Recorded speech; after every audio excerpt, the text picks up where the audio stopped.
Morning, everybody.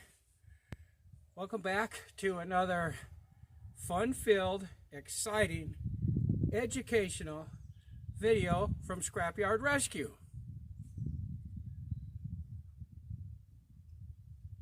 Probably not. But anyways, here's what we got. Oh, before we get started, please smash that subscribe button, okay? It's free, doesn't cost you anything. I'm not going to, hound you to buy stuff. I don't have anything to sell anyway, so, just go ahead and do that. Help my channel grow if you would, please. Anyway, so what we're going to do today is I got some new toys. I'm still waiting to get my transmission done for the Fairlane number 2. They sent the wrong parts, of course, and now I'm waiting for the new parts before I can get the transmission, get it in the car, and get that thing fired up and running. So I'm waiting on that, and I got bored. I had to find something to do. So I went to a garage sale over the weekend, and, well, I think I hit a gold mine. But some people might not think that, but I'm going to go ahead and walk you around here and show you what I got.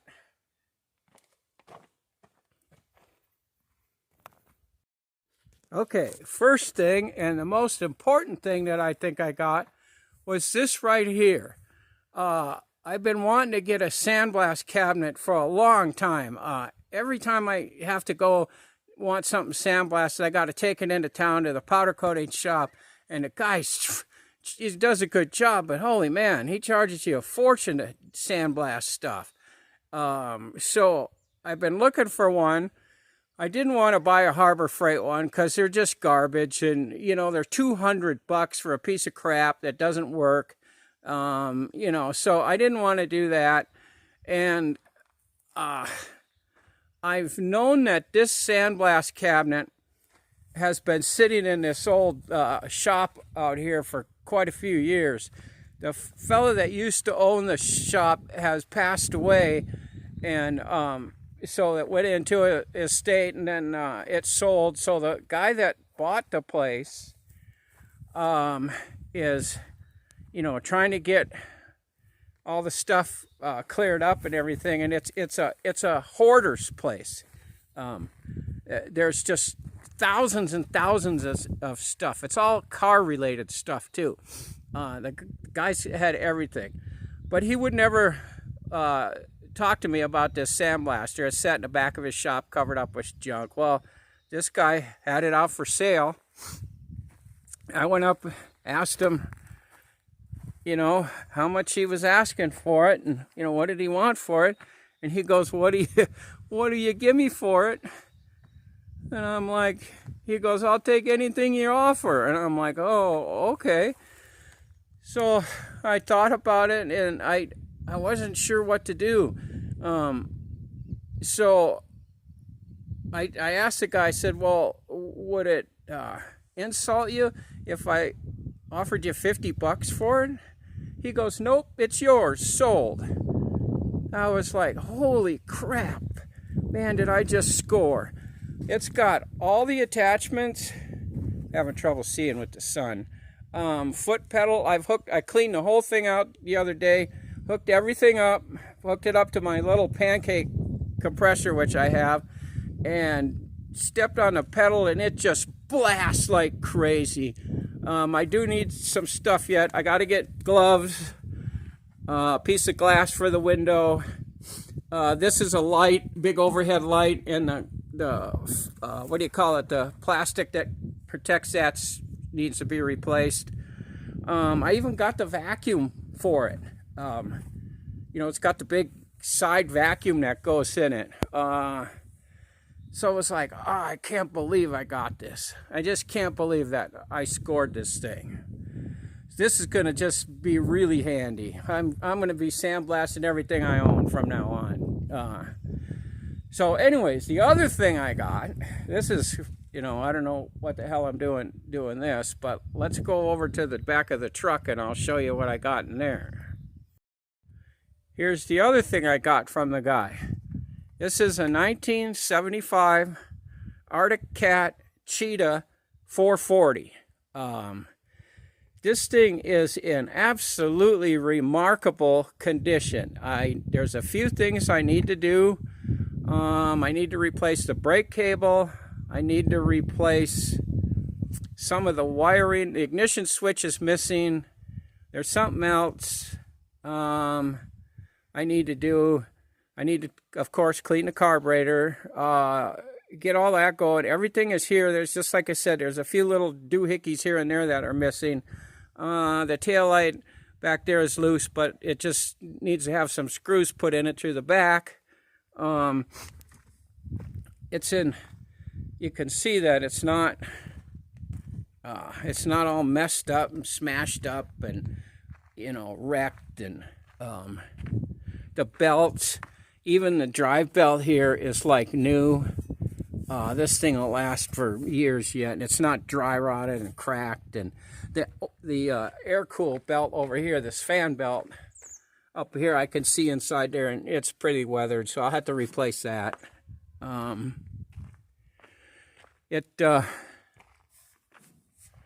It's pretty nice. I got the gas tank sitting over there on the parts cleaner with some vinegar in it. I'm gonna soak all that out and clean it out good, flush it out. And it did get buggered up right there at one time. Somebody must have hit something pretty bad to weld it up like that. But otherwise, the last time it was on the road, looks like was 2005. So that's a long time. This has got a Kawasaki 440cc twin-cylinder two-stroke in it. This sucker is going to scream when I get it going. I grew up on these things when I was a kid living in northern Wisconsin. Everybody had snowmobiles. These cheetahs and pumas from Arctic Cat were pretty good. But let's get over around back to the back again, and I'll show you all the body panels on it.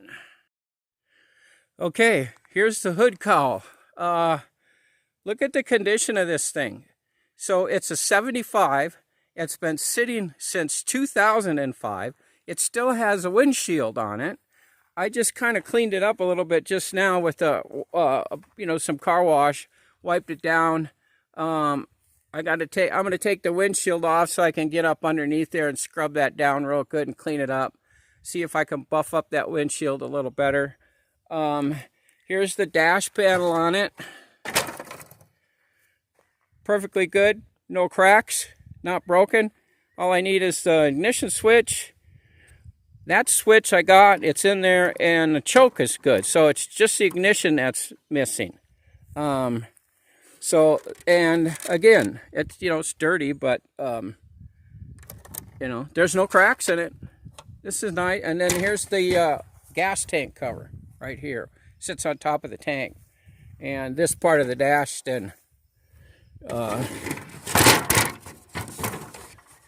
hooks on it like that. No, what am I doing? Yeah, it does, because this is up and then it sits flat. So the gas tank cover does have a couple minor cracks right in here.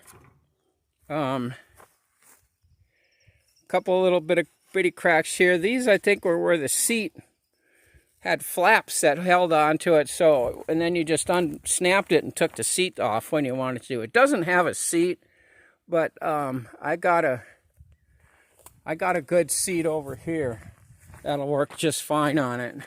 Seeing as how I'm broke and don't have any money, there you go. There's the seat. Worked perfect. So anyways, what I'm going to do is I'm going to get some polishing compound out and buff up this plastic and just see how shiny it gets. It's pretty cool. I like it. It's July, but hey, what if this is the perfect time to get a snowmobile, right? So I'll have this thing going, and it might make winters around here a little bit more tolerable, and I have something I can just tear up and down the highway with like a screaming idiot. Which is how I used to drive these things, so it'll be fun. This is my best prize, though. This thing, I looked it up. They still make those. Trinco. You can look them up. This is a 42-inch one with the vacuum and everything. They retail right now for $24.95. I got it for 50 bucks. What a score. So, anyways, let me show you the gas tank here real quick while I'm out here wandering around. There's the tank. The tank I'll probably, once I clean it, I'll wire wheel it and clean it up good, and then I'll paint that. It's kind of cruddy, and you can see most of it when it's on the machine. So that's kind of a lot of cool stuff. Yeah, the deal with the transmission on the Fairlane number 2 is I think I mentioned it in a couple other videos. The engine and transmission are out of a 64. So unfortunately that was a transition year into 65. So it didn't really work out as I had hoped. But I got all the transmission stuff. I told the guy this was a 64. You know, it had to be 64. It can't be a 65 C4. It's different. Yeah, no problem, no problem. And so they sent the bands for it were wrong. And I'm looking at the package that the bands came in. The label says right on it, 65 to like 80. So I call the guy up. I said, what's this? I told you it was a 64. Oh, I don't know. Let me check. So he fiddles around on his computer and he goes, oh yeah, you're right. It's marked wrong in the computer. We sent you the wrong part. And I'm like, yeah, great. So can you send me the right part? Well, let me check. Gets back on his computer. A couple seconds later, he comes back. We don't have one. We don't have one in any of our shops anywhere in the country. Don't have that part. So that started the journey. I must have called 5 transmission places trying to find one of them bands. Most of them, actually 4 out of the 5 places I called, never even answered the phone. All I got was voice messages, menus, programs, you know, push this button, that button, this button, that button. Nobody ever answered the phone. I finally got a guy on the phone, told him what I needed. He knew exactly what it was, punches it up on his computer. He goes, oh, we don't have one. I'm like, oh, please. He goes, let me go check the shelf, though, just to be sure. And he comes back a couple minutes later. He goes, I got 3 of them on the shelf. He goes, apparently the computer's wrong. So I got one coming. They shipped it Friday. I'm thinking hopefully by Wednesday, maybe by this weekend, I can get the transmission in, get the rest of the stuff hooked up, and start that car. Boy, that'll be a godsend if I can get that. But anyways, I just wanted to throw a quick video in because I don't have anything else to talk about or do. So I'm waiting. So anyways, like I said, please subscribe to the channel. Give me a like, you know, comments. All that stuff really helps my channel. I'm still just inching towards that 1,000 subscriber mark. And I think once I get there, maybe things will start rolling a little bit better for me. So with that, I just want to say thanks for watching, guys. And I'll see you here maybe in a week when I got ready to fire up Fairlane number 2. Thanks for watching.